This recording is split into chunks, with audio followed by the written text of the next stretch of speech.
Assalamualaikum warahmatullahi wabarakatuh. Perkenalkan, nama saya Nadia Sofa Ifati dengan NPM 19103031110 dari kelas IPA C Universitas Tidar.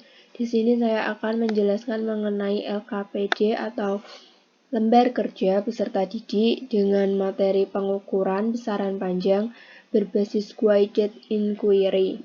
Di sini saya akan menjelaskan mengenai pembelajaran dengan berbasis inquiry, yaitu merupakan kegiatan pembelajaran yang melibatkan secara maksimal seluruh kemampuan siswa untuk mencari dan menyelidiki sesuatu seperti benda, manusia, atau peristiwa. Dilakukan secara sistematis, kritis, logis, serta analitis, sehingga mereka dapat merumuskan sendiri penemuannya dengan penuh percaya diri. Pembelajaran inquiry ini menekankan kepada proses mencari dan menemukan. Di sini saya telah merancang atau menyusun LKPD-nya dengan A sebagai kompetensi dasar terdiri atas 2 yaitu 3.1 dan 4.1 dengan indikator 3.1.1 sebagai membandingkan suatu satuan baku dan tidak baku. Yang 3.1.2 menjelaskan kegunaan satuan baku dalam pengukuran, mengkonversi satuan dalam SI atau satuan internasional. Selanjutnya, melakukan percobaan pengukuran dengan satuan baku dan tidak baku. Dan yang terakhir, mempresentasikan hasil percobaan satuan baku dan tidak baku tersebut. Dan poin C merupakan tujuan dari pembelajaran yang terdiri dari 5 poin, yaitu siswa dapat membandingkan satuan baku dan tidak baku dengan benar setelah melakukan percobaan pengukuran menggunakan satuan baku dan tidak baku. Yang kedua, siswa dapat menjelaskan kegunaan satuan baku dengan benar setelah berdiskusi dan menganalisis lembar kegiatan peserta didik. Selanjutnya, siswa dapat mengkonversi satuan dalam satuan SI setelah melakukan diskusi kelompok dan menganalisis lembar kerja peserta didik. Yang keempat, siswa dapat melakukan percobaan satuan baku dan tidak baku setelah menganalisis langkah-langkah pada lembar kerja peserta didik. Dan yang terakhir,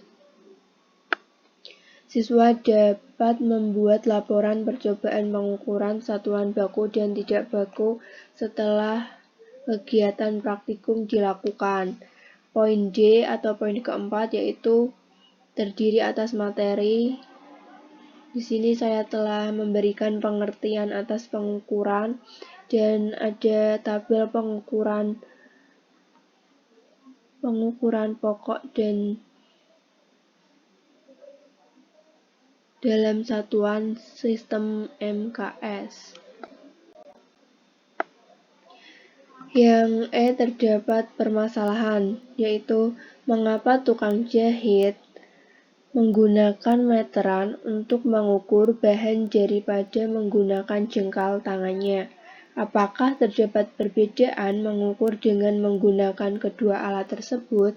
Ini yang nantinya akan menjadi pertanyaan atas materi yang akan dikerjakan nantinya.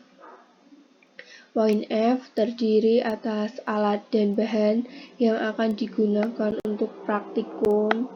Poin G merupakan langkah kerja yang menjadikan prosedur nantinya pada praktikum.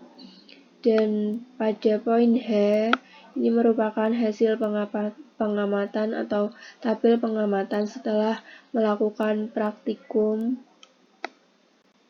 Dan poin I merupakan analisis dari praktikum yang telah dilakukan, yaitu saat mengukur menggunakan jengkal dan langkah kaki, apakah hasil pengukuran antara siswa satu dengan siswa yang lain sama, berikan analisis Anda mengapa demikian. Yang kedua, saat mengukur menggunakan penggaris dan meteran, apakah hasil pengukuran antara siswa satu dengan siswa yang lain sama? Berikan analisis mengapa demikian. Yang ketiga, berikan contoh satuan lain yang sering digunakan dalam kehidupan sehari-hari. Dan yang keempat, mengapa digunakan penggaris dan meteran untuk mengukur panjang, yang nantinya akan dijawab siswa dengan dasar atas praktikum yang telah dilakukan. Dan yang terakhir merupakan latihan soal atau tambahan agar siswa dapat memahami dengan baik mengenai materi pengukuran ini. Sekian dari saya. Wassalamualaikum warahmatullahi wabarakatuh.